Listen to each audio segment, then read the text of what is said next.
Bem-vindos ao Debate.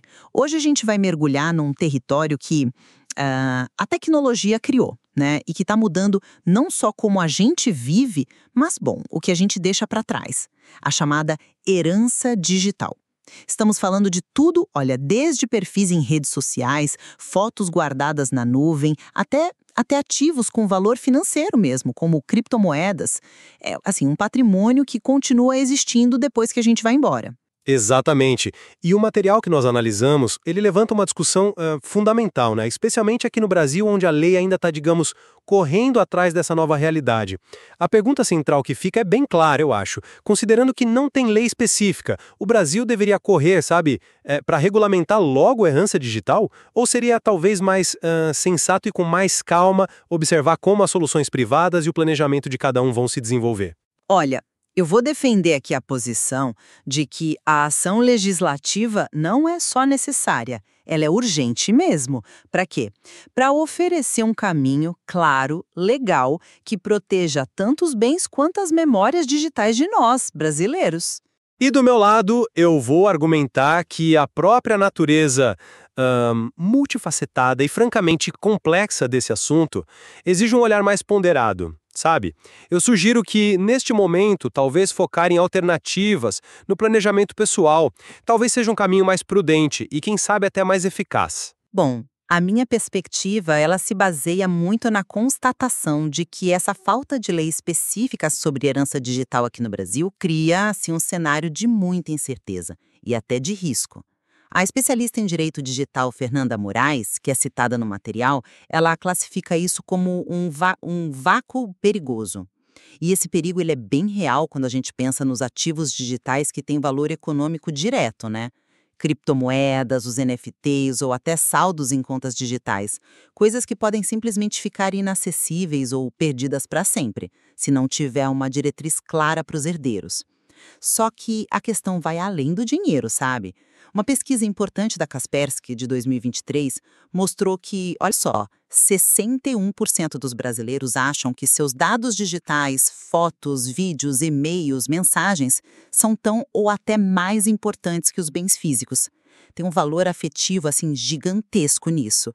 É um verdadeiro baú de memórias, de histórias de vida. As soluções que a gente tem hoje, que são oferecidas pelas grandes plataformas, tipo a função memorial do Facebook ou o gerenciador de contas inativas do Google, elas são, na verdade, paliativos, né? São fragmentadas, inconsistentes entre si, elas não dão uma solução única, padronizada, e isso acaba gerando uma dificuldade enorme, muita angústia e, claro, potenciais brigas entre os familiares que estão tentando lidar com esse acervo digital depois que alguém falece. E a inércia da nossa legislação é clara. Aquele projeto de lei 4.099 de 2012 que tentava tratar um pouco disso, acabou arquivado. Isso mostra como é difícil avançar, né? Na prática, o que a gente vê, famílias tendo que ir para a justiça buscando soluções caso a caso. Isso gera decisões diferentes para casos parecidos e uma insegurança jurídica muito grande para todo mundo. Por isso eu defendo, a gente precisa, urgente, de um marco legal que traga segurança, que proteja de forma justa tanto o patrimônio material quanto o afetivo digital e que, olha, crucialmente, ajude a evitar essas disputas familiares dolorosas num momento que já é tão delicado por si só. Essa falta de regra clara simplesmente não se sustenta mais no mundo conectado de hoje. Eu compreendo perfeitamente a preocupação com a insegurança jurídica e com o valor, né, tanto financeiro quanto afetivo desses bens, sem dúvida. No entanto, eu enxergo a situação por uma ótica um pouco diferente, que me leva a defender o mais cautela. A herança digital, veja bem, é um campo intrinsecamente complexo. Ele envolve não só aspectos técnicos e legais que são bem complicados, mas também dimensões emocionais e, talvez o mais importante, dilemas éticos muito profundos sobre privacidade, sobre acesso, sobre memória. Legislar sobre um tema tão delicado assim, de forma apressada, pode acabar criando mais problemas do que soluções. É preciso pensar que o O ecossistema de soluções privadas, ele está em franca evolução. Os tais cofres digitais, serviços como Safe Beyond, Legacy Locker, Good Trust lá fora e algumas startups que estão começando a aparecer aqui no Brasil, são ferramentas que permitem que o próprio usuário planeje em vida, sabe, com detalhes, o que fazer com seus ativos e informações digitais. Eles permitem nomear herdeiros digitais, definir regras de acesso para depois da morte.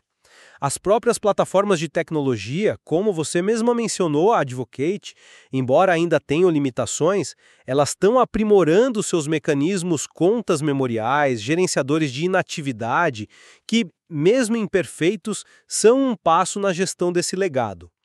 Além disso, e talvez este seja o ponto mais sensível, tem os dilemas éticos. Quem é que decide o destino final de um perfil de rede social? O que acontece com as conversas privadas? Até onde vai o direito de acesso da família a dados que a pessoa falecida considerava íntimos? Como é que a gente equilibra o direito à memória dos que ficam com o direito à privacidade e talvez até o esquecimento da pessoa que partiu?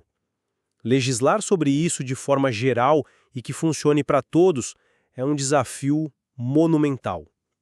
Nesse contexto, o planejamento individual, através do que os especialistas chamam de testamento digital, que é um instrumento, mesmo que ainda informal perante a lei hoje, onde a pessoa diz o que ela quer sobre o legado online dela, ele surge como uma ferramenta que pode ser mais flexível, mais imediata.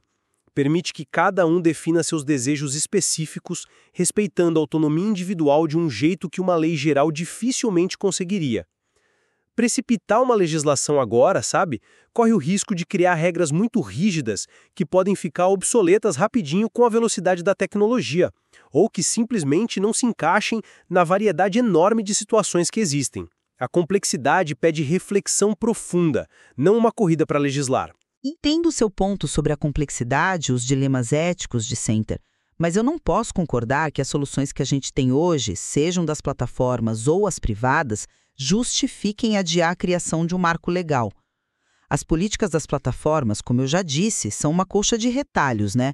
Elas variam demais de uma para outra, mudam o tempo todo e, muitas vezes, elas não atendem às necessidades reais das famílias que estão de luto. Elas se veem perdidas, sabe? Em meio a exigências burocráticas complicadas ou simplesmente descobrem que não dá para acessar contas importantes. Depender só disso é, na prática, deixar muita gente desprotegida.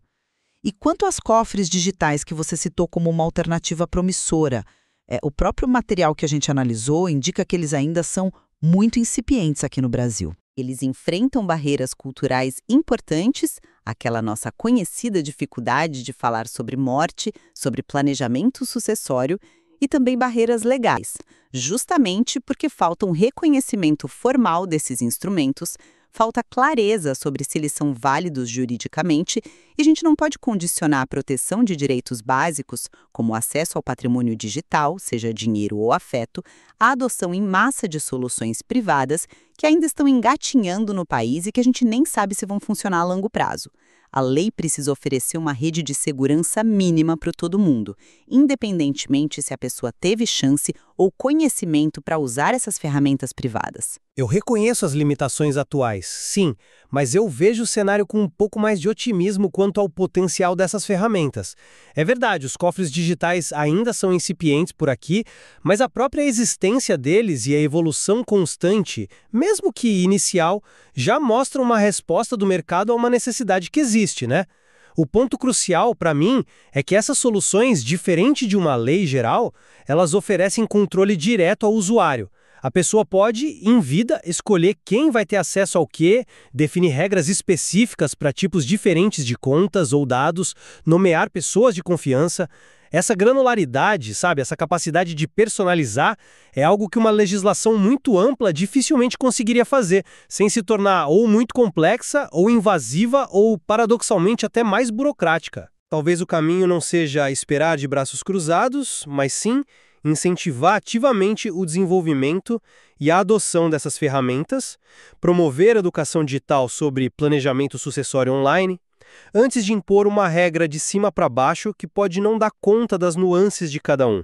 A disseminação da prática do testamento digital, mesmo sendo informal hoje, pode ser mais ágil e eficaz para orientar as famílias do que esperar por um processo legislativo que a gente sabe pode ser longo, complicado e sujeito a muitos interesses. O foco na capacitação e na autonomia da pessoa me parece um caminho mais alinhado com a natureza tão pessoal desse legado digital. Mas essa visão de Center, ela acaba fragmentando a questão. Falar em incentivar o planejamento individual ignora a urgência que está ligada à própria natureza desses bens. A gente não pode tratar o valor econômico e o valor emocional como caixinhas separadas, cada uma com a sua solução perfeita. A advogada Fernanda Moraes, que eu citei antes, ela alerta justamente sobre a perda real, concreta e recuperável de ativos financeiros, criptomoedas, NFTs, saldos porque as famílias não conseguem acesso. Isso impacta diretamente o patrimônio da herança. E, ao mesmo tempo, como a pesquisa da Kaspersky mostra de forma tão clara, o valor afetivo que as pessoas dão às suas memórias digitais é imenso. Uma legislação abrangente é necessária, justamente porque a realidade digital é toda integrada. Perder o acesso a uma conta de e-mail, por exemplo, pode significar tanto perder comunicações importantes com valor legal ou financeiro, quanto perder um arquivo insubstituível de conversas pessoais de memórias queridas. Não dá para simplesmente dizer, o econômico talvez se resolva adaptando o Código Civil e o emocional fica por conta das plataformas e do planejamento de cada um. As duas coisas estão ligadas e a falta de regras claras afeta ambas ao mesmo tempo. A proteção tem que ser holística, entende? Concordo que a realidade é integrada, Advocate, mas a forma de lidar com cada faceta dessa integração pode e talvez até deva ser diferente. Bens digitais com valor econômico claro, mensurável, como criptoativos, que a gente sabe ou pode recuperar a chave privada, talvez possam sim ser tratados por analogia ou por adaptações pontuais nas regras de sucessão que já existem, focando em como transmitir a titularidade ou as senhas de acesso. O desafio maior está justamente no acesso a conteúdos que são predominantemente ou puramente emocionais, aqueles e-mails antigos, diários digitais, mensagens trocadas em aplicativos, fotos íntimas na nuvem. É aí que as questões de privacidade ficam mais agudas, como apontam os dilemas éticos que eu mencionei. Uma lei que garanta um acesso amplo e restrito dos herdeiros a tudo que é digital do falecido poderia gerar violações de privacidade gravíssimas e até mesmo conflitos familiares ainda piores, como alerta a psicóloga Juliana Prado sobre as brigas pelo controle e pela interpretação das memórias digitais. Talvez, para essa dimensão mais afetiva, mais pessoal, as funcionalidades de memorialização das plataformas, combinadas com as orientações deixadas pela própria pessoa num testamento digital, sejam de fato mais adequadas, elas permitem um respeito maior à intenção e à privacidade de quem se foi, evitando expor conteúdos que ele, em vida, talvez não quisesse compartilhar com todos os herdeiros ou talvez com ninguém.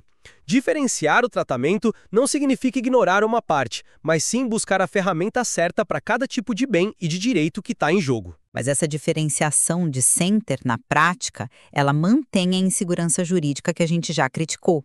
Se a gente deixar isso a cargo de interpretações analógicas do Código Civil ou das vontades que estão em documentos informais, a gente vai continuar dependendo da justiça para validar e resolver briga caso a caso.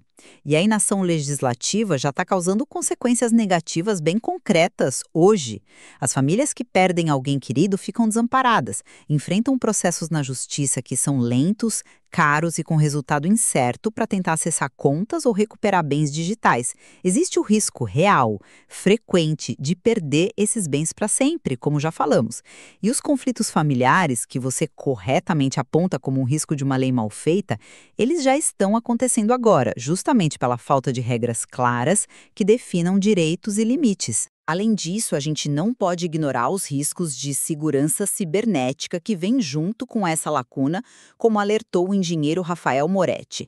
Dados sensíveis, informações financeiras, segredos pessoais que estão nessas contas digitais podem ficar vulneráveis ou cair em mãos erradas se não houver um processo definido e seguro para transferir, gerenciar ou até mesmo excluir esses dados depois da morte.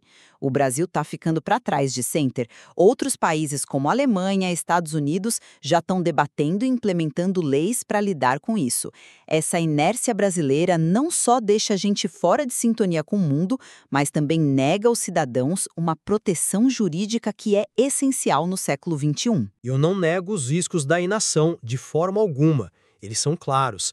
Mas eu insisto que os riscos de uma ação legislativa apressada podem ser ainda maiores e mais difíceis de consertar depois. Uma lei sobre herança digital, para ser eficaz ou para ser justa, ela precisa ser tecnicamente sólida, eticamente bem pensada e socialmente debatida. Uma legislação feita às pressas só para responder a uma sensação de urgência corre um risco enorme de ser falha. Pode violar a privacidade de um jeito irremediável, dando acessos indevidos.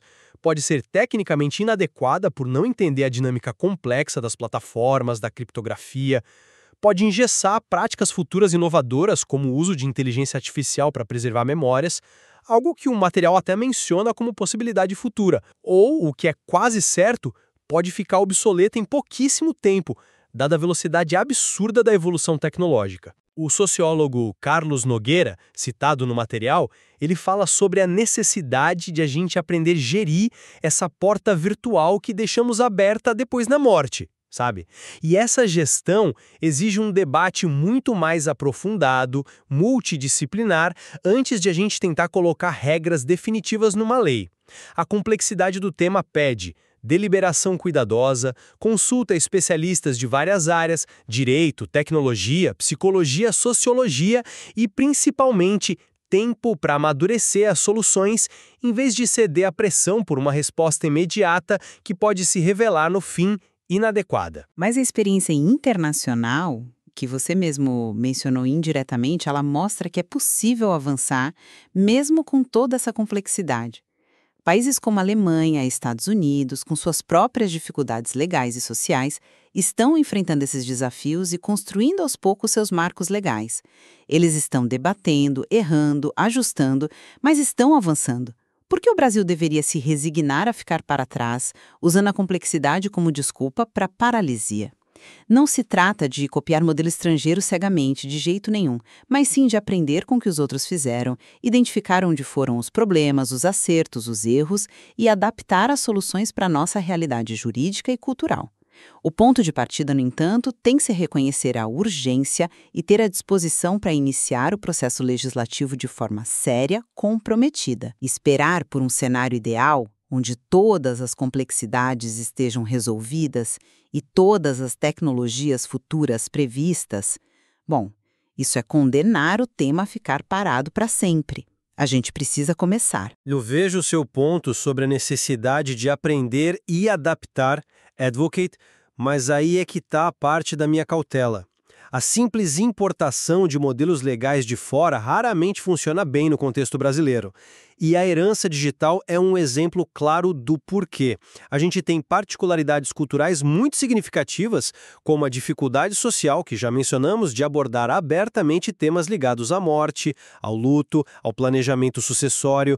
Isso impacta diretamente como uma lei sobre herança digital seria recebida, entendida e principalmente usada pela população.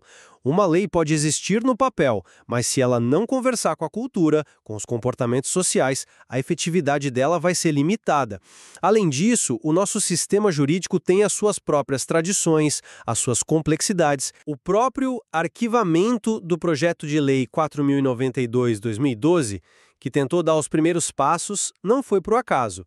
Ele é um sintoma claro da dificuldade enorme de se construir um consenso mínimo sobre o tema lá no Congresso, refletindo as divergências e a falta de maturidade desse debate na sociedade brasileira como um todo. Não adianta ter uma lei apressada se ela for tecnicamente falha, culturalmente inadequada ou juridicamente impossível de aplicar na prática. Construir uma solução legislativa que seja realmente adequada à nossa realidade exige tempo, pesquisa aprofundada, um debate social amplo, inclusivo envolvendo não só juristas e tecnólogos, mas também psicólogos, sociólogos, representantes das plataformas e, fundamentalmente, a sociedade civil. A pressa, nesse caso, pode realmente nos levar a adotar soluções que não se encaixam aqui, ou pior, que criem problemas novos. Eu compreendo perfeitamente a necessidade de adequação cultural e de um debate amplo. Dissenter. Ninguém aqui está defendendo uma legislação feita de qualquer jeito ou copiada sem critério. Contudo, isso não anula a urgência da situação atual. Eu acredito firmemente que a clareza e a segurança jurídica que um marco legal pode trazer são indispensáveis no cenário em que a gente vive. Precisamos urgentemente de regras que definam direitos e deveres, que protejam o patrimônio digital, financeiro e emocional dos brasileiros, e que ofereçam um caminho claro para as famílias lidarem com essa questão tão delicada. Uma legislação bem pensada, fruto de um debate sério, multidisciplinar, mesmo que demande esforço e tempo para ser construída, representa, na minha visão, a melhor forma de reduzir os conflitos que já existem, garantir segurança jurídica e dar um tratamento digno, organizado ao legado digital das pessoas no mundo que é e será cada vez mais inescapavelmente conectado. A inércia e a insegurança de hoje me parecem, sinceramente, mais prejudiciais do que os riscos de construir, mesmo que com cuidado, uma legislação que é necessária. E eu mantenho a minha posição de que a prudência é a melhor conselheira diante da magnitude e da delicadeza do tema. A complexidade técnica, ética, emocional envolvida na herança digital é vasta e ainda não totalmente compreendida, eu acho. Por isso, eu defendo o fortalecimento e o incentivo ao planejamento individual através de ferramentas como os testamentos digitais e a observação atenta da evolução das soluções tecnológicas e privadas, como os cofres digitais, que oferecem flexibilidade e respeito à autonomia de cada um. Esses caminhos me parecem, no momento, mais adaptáveis e menos arriscados. Reconheço, sim, que eventualmente um marco legal bem construído, fruto de um debate maduro e amplo, será necessário e bem-vindo. No entanto, eu acredito que ainda não chegamos ao ponto de maturação necessário para legislar sobre isso de forma eficaz e duradoura aqui no Brasil. Precipitar a criação de uma lei agora sem o devido aprofundamento e consenso corre o sério risco de trazer mais problemas do que soluções concretas, engessando o futuro em vez de protegê-lo. Bom, apesar das nossas visões claramente diferentes sobre o timing, e a prioridade da regulamentação, parece que existe um consenso implícito aqui sobre a relevância incontornável da herança digital como um desafio da nossa era. A necessidade de uma abordagem que seja, como o próprio material de base sugere, madura e estruturada pela sociedade, é sem dúvida um ponto de convergência importante entre nós. Sim, concordo plenamente. E também convergimos, eu creio, sobre a importância fundamental do planejamento em vida. Independentemente de quando ou como uma legislação específica venha a surgir, a reflexão individual sobre o destino do nosso último login, sobre o que a gente deseja que aconteça com o nosso acervo digital e a tomada de providências práticas nesse sentido, isso já se configura como um ato de responsabilidade essencial que pode e deve ser praticado desde já. A análise de múltiplas perspectivas, como a gente tentou fazer aqui, é crucial para navegar essa realidade nova e complexa. E certamente o material que discutimos oferece ainda muitos outros ângulos e nuances para reflexão e debate futuro.